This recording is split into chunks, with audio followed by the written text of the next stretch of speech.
Hello everyone.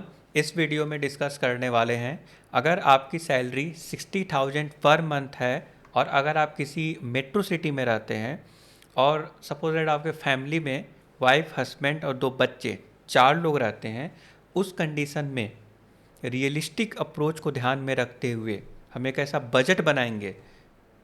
Okay, वो जो realistic budget होगा, ठीक है, रियलिस्टिक वैल्यू को ध्यान में रखते हुए जो बजट बनाएंगे, अगर आप डिसिप्लिन में, ओके, डिसिप्लिन में उसको फॉलो कीजिएगा तो आने वाले समय में 2 करोड़ तक आप पैसे बना सकते हैं।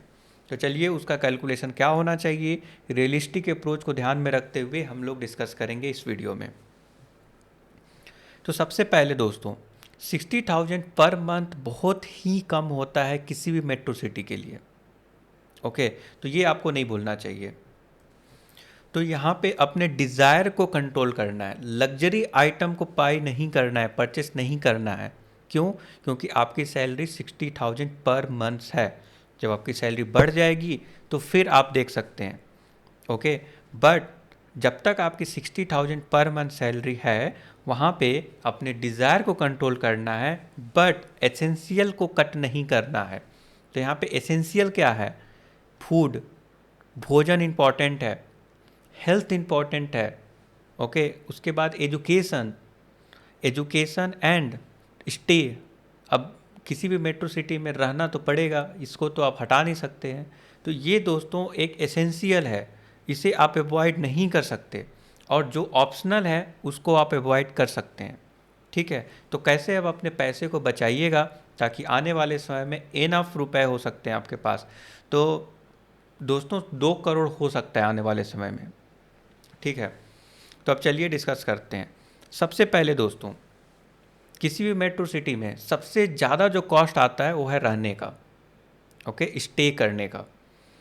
तो यहाँ पे 1 BHK या 2 BHK फ्लैट ले सकते हैं। यहाँ पे लग्जरी फ्लैट को अवॉइड करना है। ओके, 1 BHK 2 BHK का फ्लैट ले सकते हैं। आपको ये ध्यान में रखना चाहिए कि 18,000 पर मंथ से ज़्यादा का नहीं होना चाहिए। ओके, 18,000 पर मंथ तो स्ट्रेट अवे आप जो है रेंट ही देने वाले हैं। ठीक है, तो 1 BHK या 2 BHK का आप ले सकते हैं, बट लेते समय कुछ खास बात का ध्यान रखना है।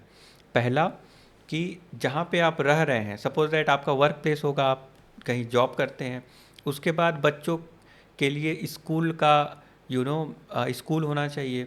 तो आप ऐसे लोकेशन पे लीजिए जहाँ पे स्कूल नज़दीक हो और आपका वर्क प्लेस भी नज़दीक हो। यानी कि आप ऐसा कर सकते हैं, सपोज दैट जहाँ पे आप ड्यूटी कर रहे हैं, जॉब कर रहे हैं, उसके आसपास आप देखिए कि वहाँ पे स्कूल है कि नहीं। उसके आसपास दोस्तों, अगर आप रेंट पे अगर रूम ले लेते हैं, यहाँ पर फ्लैट ले लेते हैं, तो दोस्तों आपके लिए आसान हो जाएगा चीज़ें। क्यों? क्योंकि ट्रांसपोर्टेशन कॉस्ट बचेगा। अगर आप दूर भी ले रहे हैं तो आपको कुछ खास बात का ध्यान रखना है। आपको आपके माइंड में कैलकुलेशन होना चाहिए ट्रांसपोर्टेशन का, क्योंकि अ, आपके जो चिल्ड्रेंस हैं, आपके जो बच्चे हैं, उनका भी ट्रांसपोर्टेशन का कॉस्ट बढ़ेगा। उसके साथ साथ दोस्तों आपका भी ट्रांसपोर्टेशन का कॉस्ट बढ़ेगा। उसके साथ साथ दोस्तों ऐसा भी हो सकता है कि ट्रांसपोर्टेशन के वजह से जो है काफ़ी ज़्यादा अगर टाइम कंज्यूम करते हैं तो टाइम का भी कॉस्ट है दोस्तों। Okay, time is valuable. उस टाइम का इस्तेमाल आप फैमिली के साथ, फ्रेंड के साथ, और मे बी जो है एक्स्ट्रा इनकम में इस्तेमाल कर सकते हैं। ठीक है, तो टाइम का भी बचत करना है आपको। तो हमेशा ध्यान रखिए कि अम, उसके हिसाब से, ठीक है, आपको फ्लैट वहाँ पे लेना है। हमेशा ध्यान रखिए कि ट्रांसपोर्टेशन कॉस्ट बचे। जब भी आप फ्लैट ले रहे हैं तो फ्लैट के साथ साथ अ, आपको ट्रांसपोर्टेशन का कॉस्ट भी ऐड कर देना है। ठीक है, तो अब कई बार ऐसा होता है कि जहाँ पे स्कूल और वर्क प्लेस है आपका, वहाँ पे अगर आप फ्लैट लेते हैं तो उसका कॉस्ट थोड़ा सा हाई हो जाता है, बट कहीं दूसरे जगह, दूसरे लोकेशन पे में भी थोड़े डिस्टेंस के बाद आपको ऐसा रूम मिल सकता है जहाँ पे उसकी कॉस्ट कम पड़ेगी, बट ट्रांसपोर्टेशन कॉस्ट ज़्यादा पड़ जाएगा। तो हमेशा ट्रांसपोर्टेशन को मिलाकर आप फ्लैट को परचेस कीजिए, जो कि आपके लिए फ़ायदेमंद होगा। तो बेस्ट सूटेबल ऑप्शन को ध्यान में रखते हुए आपको परचेस करना है। नाउ उसके बाद दोस्तों, जब आप स्कूल और वर्क प्लेस के नियर बाय में अगर लेते हैं तो ट्रांसपोर्टेशन का कॉस्ट के साथ साथ अगर आप वॉकिंग डिस्टेंस अगर हो तो वॉक करके जाना आसान होता है, क्योंकि उससे हेल्थ भी इम्प्रूव होती है, आपको चलने का मौका मिलेगा, फिजिकल एक्टिविटीज़ करने का अपॉर्चुनिटी मिलेगा, या फिर साइकिल का इस्तेमाल अगर पॉसिबल है तो वो कर सकते हैं, और अपने घर में आप स्कूटी या बाइक एक रख सकते हैं अगर लॉन्ग डिस्टेंस ट्रांसपोर्टेशन अगर चाहिए तो। नाउ ट्रांसपोर्टेशन के अलावा दोस्तों, उसके मेंटेनेंस चार्ज, घर के मेंटेनेंस चार्ज 1500 रुपये, जिसमें सोसाइटी एंड पार्किंग शामिल है, तो 1500 रुपये उसका कॉस्ट आ सकता है, उसको हमने इंक्लूड किया। उसके बाद आता है इलेक्ट्रिसिटी। अगर आप मॉडरेट यूज करते हैं तो 3000 पर मंथ इलेक्ट्रिसिटी का बिल आएगा। इस पे आपको ख़ास बात का ध्यान रखना है कि अननेसेसरी लाइट्स, एसी, फ्रीज ये सब ऑन नहीं होने चाहिए, जब आवश्यकता ना हो तो वो ऑफ होने चाहिए, तो स्ट्रिक्टली आपको मॉनिटर भी करना है। उसके बाद दोस्तों कुकिंग गैस, जो कि 1000 पर सिलेंडर यहाँ पे कॉस्ट आता है। फिर आ गया R O maintenance 400। Groceries and essential, दोस्तों ग्रॉसरीज एंड एसेंशियल, कई बार क्या होता है कि आप जोमेटो, स्विगी या रेस्टोरेंट में भी आप खाना खाते होंगे, या आपके फैमिली यूजुअली जाते होंगे, तो ऐसा बिल्कुल भी नहीं करना है। ओके, घर में आपको खाना बनाना है, क्योंकि उसका कॉस्ट बहुत ज़्यादा हाई हो जाता है। जोमेटो, स्विगी एंड रेस्टोरेंट का cost it's really very high, आपको अवॉइड करना है, क्योंकि उसके साथ साथ अगर आप जोमेटो, स्विगी में देखें तो ट्रांसपोर्टेशन का कॉस्ट और एक्स्ट्रा चार्जेस भी लग जाते हैं। रेस्टोरेंट में भी सेम चीज़ है। आपको ग्रोसरीज़ को बल्क में या होल सेल में बाई करना है। उसके अलावा आपको seasonal fruits and vegetable he purchase करने हैं। जिस सीज़न में जो वेजिटेबल्स मिल रहे हैं मिलते हैं, उसी को परचेस करेंगे तो क्या होगा कि वो कम कॉस्ट में मिल जाएंगे। ओके, अदरवाइज वैसे चीज़ आप परचेस कर रहे हैं जो उस सीज़न में अवेलेबल नहीं है, तो उसका कॉस्ट बहुत ज़्यादा बढ़ जाता है, जो कि वो नहीं करनी है। उसके अलावा दोस्तों, पैकेज और जंक फूड अवॉइड करना है। जैसे बाहर का खाना, उसमें कॉस्ट तो जाता ही है, आप अपने टेस्ट के लिए बिल्कुल आप खाते होंगे, बट उसके साथ साथ ना हेल्थ भी कहीं ना कहीं मेडिसिन में या फिर हेल्थ वाइज भी अगर देखा जाए तो ये अच्छा नहीं रहेगा, क्योंकि फिर हेल्थ इश्यूज आएंगे लॉन्ग टर्म में, तो फिर आपका मेडिकल बिल बढ़ सकता है। ठीक है। नाउ उसके बाद मिल्क एंड डेयरी, उसमें 1500 रुपये per month. Vegetable and fruits का मान लीजिए 2500 रुपये पर मंथ। स्नैक्स 200, जैसे टी हो गया, बिस्किट हो गया, etcetera. Internet, now a day दुनिया के साथ कनेक्ट करने के लिए जो है वाईफाई, इंटरनेट तो कंपलसरी है। ठीक है, तो ये मैं मान के चल रहा हूँ कि एक वाईफाई रहेगा 700, 700 उसमें कॉस्ट पड़ेगा, 700 पर मंथ। और अगर सपोजेड आपके घर में 2 लोग रहते हैं तो दोनों का मोबाइल फ़ोन का जो बिल आएगा वो होगा 700 पर मंथ, 2 एडल्ट के लिए। फिर होता है दोस्तों ट्रांसपोर्टेशन। ट्रांसपोर्टेशन में लोकल ट्रांसपोर्टेशन आपको यूज करना है, जैसे बस हो गया, मेट्रो हो गया। ओके, बट इसमें आपको आप ना कैलकुलेशन भी कर सकते हैं। अगर आप रेंट पे जैसे ओला, उबर, ऐसे टैक्सी वगैरह अगर हायर करते हैं, रेंट पे अगर लेते हैं, तो उसको आपको ध्यान में रखना है। अगर पूरे फैमिली के साथ जा रहे हैं तो कॉस्ट आप देख लीजिएगा कि अगर लोकल ट्रांसपोर्टेशन यूज करने के बाद भी कॉस्ट सिमिलर आ रहा है, तो उस कंडीशन में वो बेनिफिशियल हो जाएगा आपको रेंट पे लेना, तो फिर आप रेंट पे ले सकते हैं। अदरवाइज़ आपको ओला, उबर और रैपिडो और जो भी रेंट पे रिज़र्व करके जो भी मिलते हैं ट्रांसपोर्टेशन, उसको बिल्कुल अवॉइड करना है। ओके, एंड कोशिश कीजिए कि क्योंकि आपका work work space and school के आसपास ही आपका घर होगा तो ट्रांसपोर्टेशन कम से कम होगा। और कभी कभी ओकेजनली अगर आप मॉल जाते हैं तो वहाँ पे ट्रांसपोर्टेशन का इस्तेमाल कर सकते हैं।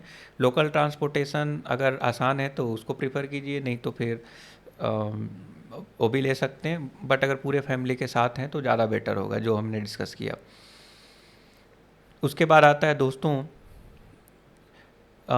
स्कूल फ़ी। 2 बच्चों के लिए 4000 इट्स रियली लेस, मैं अगर बोलूँगा, बट इतना तो दोस्तों लग ही जाएगा। Okay, 4000 4000 per month. फिर tuition and coaching fee 1000 per month. Stationery and supplies उसके लिए 600 रुपीज़ पर मंथ, जैसे बुक्स हो गए, कॉपीज़ हो गए। और बच्चों के transportation 4000 per month. Now medicine and health care को भी हम लोग ऐड करेंगे, क्योंकि ओकेजनली क्या होता है, सीजनल फ्लूज और बीमारी हो सकती है, तो उसके लिए जो है कई बार क्या होता है, डॉक्टर के पास जाना पड़ सकता है, मेडिसिन लेने पड़ सकते हैं, तो 1000 पर मंथ हम यहाँ पे ऐड कर रहे हैं। दोस्तों ऐसा नहीं है कि आप हमेशा बीमार ही पड़िएगा, बट क्या होता है कि सपोज एट 1000 पर मंथ हम इसमें डाल रहे हैं, इसका मतलब है कि ऐसा हो सकता है कि 4 मंथ के बाद जो है सीजनल फ्लूज आ गया, उसके वजह से जो है आपको डॉक्टर के पास विजिट करना पड़ा, तो 1000 टिप खर्चा नहीं होगा इसमें। जो है 4000 के आसपास भी खर्चा हो सकता है, तो 4 मंथ में 4000 जमा हो गया आपके पास। नाउ आप हेल्थ केयर को आसानी से, हेल्थ केयर और मेडिसिन को आसानी से आप जो है एडजस्ट कर सकते हैं यहाँ पे। उसके बाद आता है फैमिली हेल्थ इंश्योरेंस। दोस्तों फैमिली हेल्थ इंश्योरेंस इम्पॉर्टेंट है, क्योंकि अगर क्योंकि आपकी एक तो सैलरी कम है, ठीक है, इस सैलरी में बचत कर पाना, सेविंग कर पाना, इट्स रियली टफ। नाउ अगर आप 1200 पर मंथ अगर इंश्योरेंस में अगर आप दे देते हैं तो 5 लाख तक का कवरेज मिल जाएगा, जो कि ऐसे रेयर सिनारियो में आप बड़े आसानी से इस्तेमाल कर सकते हैं, आप टेंशन फ्री रह सकते हैं। तो आपको बिल्कुल हेल्थ इंश्योरेंस लेना चाहिए। उसके बाद टर्म लाइफ इंश्योरेंस, जिसमें 50 लाख तक का कवरेज मिल सकता है अगर 600 पर मंथ का अगर प्रीमियम पे करते हैं तो। फिर पर्सनल केयर एंड हाइजीन, जैसे टॉयलेटरी से संबंधित सामान हो गया, या फिर सॉप हो गए, सफाई के सामान हो गए, तो दोस्तों पर्सनल केयर एंड हाइजीन में 1000 पर मंथ। देन आता है क्लोथिंग 800 पर मंथ, यानी कि 12 महीने में अगर आप कैलकुलेट करेंगे तो अराउंड 9600। ओके, 12 महीने में 9600 के आसपास आप साल में क्लोथिंग ले सकते हैं। हालांकि ये बहुत कम है, बट जो है आपको ऐसे ही मैनेज करना पड़ेगा। नाउ इंटरटेनमेंट, तो इंटरटेनमेंट में 300 पर मंथ। अब जैसे कई बार क्या होता है कि आप कई केसेस में जैसे आईपीएल चल रहा है तो वहाँ पे आपको प्रीमियम लेने की ज़रूरत है, या फिर अमेजॉन प्राइम है, ठीक है, तो अब कई बार क्या होता है ये नेसेसिटी हो जाती है, आपको लेना पड़ता है, तो 300 पर मंथ यहाँ पे लग गया। फिर आता है गेस्ट हॉस्पिटैलिटी, जैसे टी और स्नैक्स, कोई गेस्ट अगर आ गया तो उसके भी कॉस्ट को आपको ऐड करना पड़ेगा, 200 पर मंथ। पूजा और रिलीजियस एक्टिविटीज़ के लिए 200 per month. Donation and charity के लिए 200 पर मंथ। कई बार क्या होता है कि आप मंदिर विजिट करते हैं तो थोड़े थोड़े करके अगर आप डोनेट करेंगे तो इतना तो दोस्तों हो जाता है। नाउ इमरजेंसी फ़ंड आपको ऐड करनी है 1000 पर मंथ, क्योंकि जैसे मैंने आपको बताया क्लोथिंग 9600। ओके, तो 9600 में अगर आप देखें तो it's difficult to manage, but क्योंकि इमरजेंसी फ़ंड में आप पैसे अगर सेव करेंगे उसका इस्तेमाल आप कर सकते हैं।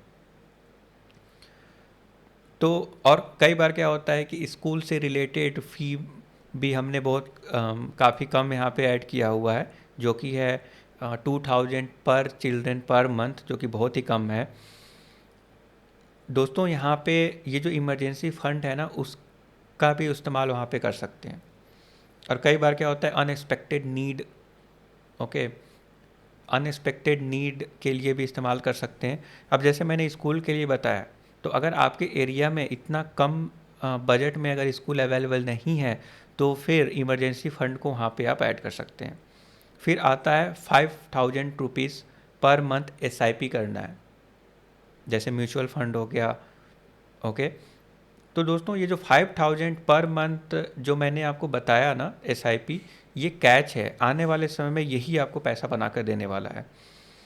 उसके बाद आता है दोस्तों रिकरिंग डिपॉजिट और फिक्स गोल्ड सेविंग, ओके, क्योंकि अपने फंड को डाइवर्सिफाई करने के लिए 1000 यहाँ पे ले लेते हैं। ये थोड़ा सेफ इन्वेस्टमेंट की ओर हम लोग देखेंगे। एक तो हो गया 5000 पर मंथ, जो कि आप स्टॉक मार्केट में इन्वेस्ट कर सकते हैं, जिसमें कई केसेस में क्या होता है कि स्टॉक मार्केट लंबे समय तक डाउन भी हो सकता है। बट अगर आप फिक्स डिपॉजिट और ऐसे इन्वेस्टमेंट प्लान की ओर जाते हैं जिसमें रिटर्न तो दोस्तों कम मिलता है बट स्टेबल रिटर्न मिल सकता है, या फिक्स्ड रिटर्न, जैसे फिक्स्ड डिपॉजिट हो गया, वहाँ पे फिक्स्ड रिटर्न मिल सकता है। तो यहाँ पे क्या होगा कि आप रिस्क फ्री रहिएगा, जब भी ज़रूरत होगा इस फंड का इस्तेमाल आप कर सकते हैं। उसके बाद फेस्टिवल गिफ्ट के लिए 2000 पर मंथ रिज़र्व करके रखिए। अब जैसे कई बार क्या होता है कि Holi, Diwali, okay, 2000 per month यानी कि 2400 रुपये पर ईयर, ओके, 2400 रुपये पर ईयर में, यानी कि होली के लिए अगर ले लीजिए 1200, अगर दो मेजर फेस्टिवल का अगर बात करें तो 1200 आप खर्चा करने वाले हैं। फिर होम मेंटेनेंस के लिए 400 रुपीज़, जैसे माइनर रिपेयर्स हो गए, छोटे मोटे प्रॉब्लम्स आ गए, तो उसके लिए दोस्तों होम मेंटेनेंस के लिए रिज़र्व करके रख सकते हैं 400 रुपीज़ पर मंथ। जब आप इसको कैलकुलेट कीजिएगा टोटल को, तो आप पाइएगा, आप जो है पाइएगा कि आपका जो 60,000 पर मंथ सैलरी है, सारा का सारा जो है इस्तेमाल हो जाएगा, ओके। नाउ अब हम लोग जो 5000 पर मंथ एसआईपी पे ध्यान दे रहे थे, इस एसआईपी को हम लोग लॉन्ग टर्म का इन्वेस्टमेंट है, ठीक है। इसी एसआईपी पे फोकस करना है कि जो मैंने कैलकुलेशन बताया था कि 60,000 per month bare minimum, okay, realistic approach के साथ, अगर काफ़ी बचत करते हुए अपने इमोशंस और अपने जो भावनाओं, अपने डिज़ायर, अपने सेंस ग्रेटिफिकेशन, उसको थोड़ा सा कंट्रोल करके अगर आप इस तरह से आप अपना बजट बनाते हैं, और जिसमें 5000 पर मंथ अगर एसआईपी कर रहे हैं, तो दोस्तों अगर लार्ज कैप में हम लोग ना सिनारियो कंसीडर करते हैं, तो ये जो मैंने डेटा निकाला हूँ, वो लास्ट 20 ईयर का डेटा है कि लास्ट 20 ईयर में कितना रिटर्न मिला है। तो हम ये मान के चल रहे हैं कि आने वाले 20 ईयर्स में भी उसी रेट से जो है रिटर्न आपको मिलने वाला है। हो सकता है कि आने वाले 2-3 सालों में स्टॉक मार्केट जो है निगेटिव रिटर्न दे रहा हो, बट कुछ ईयर्स ऐसे होंगे जो इतना ड्रास्टिकली एंड रैपिड ग्रोथ देखने को मिलेगा, तो एवरेज आउट होकर अक्सर लॉन्ग टर्म में अच्छा ही रिटर्न देखने को मिलता है। तो अगर हम यहाँ पे बात करें आने वाले 20 सालों में, क्योंकि 20 साल पीछे जाइएगा तो जो रिटर्न मिला हुआ है उसके अकॉर्डिंग ही कैलकुलेशन किया गया है। तो लार्ज कैप जो रिटर्न दिया है वो है 12%, ओके, अगर लार्ज कैप में इन्वेस्ट करते हैं तो। फिर आता है स्मॉल कैप में 15% और मिड कैप में 18%। तो अगर आप उसी 5000 पर मंथ को डाइवर्सिफाई कर दें, उसको 3 पार्ट में बांट दें, large cap, mid cap and small cap, तो लार्ज कैप में 12%, स्मॉल कैप में 15% और मिड कैप में 18% का रिटर्न देखने को मिल सकता है। जो पिछले 20 सालों में दिया है वही आने वाले समय में भी दे सकता है, ये हम मान कर चल रहे हैं। नाउ अगर हम 20 साल की वैल्यू की बात करें तो लार्ज कैप में 48 लाख, स्मॉल कैप में 69 लाख, मिड कैप में दोस्तों 1.02 करोड़, और टोटल जो वेल्थ निकल के आएगा 2.2 करोड़ इन 20 ईयर्स। वहीं अगर 25 साल की बात करें तो 25 साल में ये नंबर हो जाएगा 4.8 करोड़। तो इस प्रकार से अगर आप बजट बनाते हैं और अपना सेविंग करते हैं तो आने वाले समय में 60,000 per month, okay, 60,000 per month salary से 2 करोड़ बना सकते हैं। बट दोस्तों इसमें कुछ खास बात ध्यान रखना है। ऐसा नहीं करना है कि आप ईएमआई पे फ़ोन ले रहे हैं, okay, just for the example suppose 20,000 के फ़ोन में काम चल जा रहा है बट आपको 1 लाख का फ़ोन चाहिए। ऐसा बिल्कुल भी नहीं करना है। You are not eligible for that. Okay, आपको एलिजिबल होना पड़ेगा, आपकी सैलरी बढ़ानी पड़ेगी अगर आप ऐसा करना चाहते हैं तो। अदरवाइज़ आने वाले समय में फाइनेंशियल बर्डन बढ़ जाएगा। और कई बार क्या होता है कि डेप ट्रैप में भी फंस सकते हैं। ओके, कि कोई बात नहीं है, लोन पे चीज़ें ले रहे हैं, ईएमआई पे ले रहे हैं, आने वाले समय में भर देंगे। ओके, बट कई बार क्या होता है कि लोन में पेनाल्टी चार्ज लग जाता है, इंटरेस्ट रेट हाई होता है, तो इट्स रियली आने वाले समय में मैनेज कर पाना टफ होगा, तो फाइनेंशियल बर्डन होगा। तो बेटर ये है कि उसको आप अवॉइड कीजिए। आप अपने डिज़ायर को कंट्रोल करके पूरा बजट बनाकर उसके अकॉर्डिंग ही आप चलें, तब जाकर आप 2 करोड़ बना सकते हैं, वो भी 20 सालों में। आई होप कि आपको समझ में आ गया।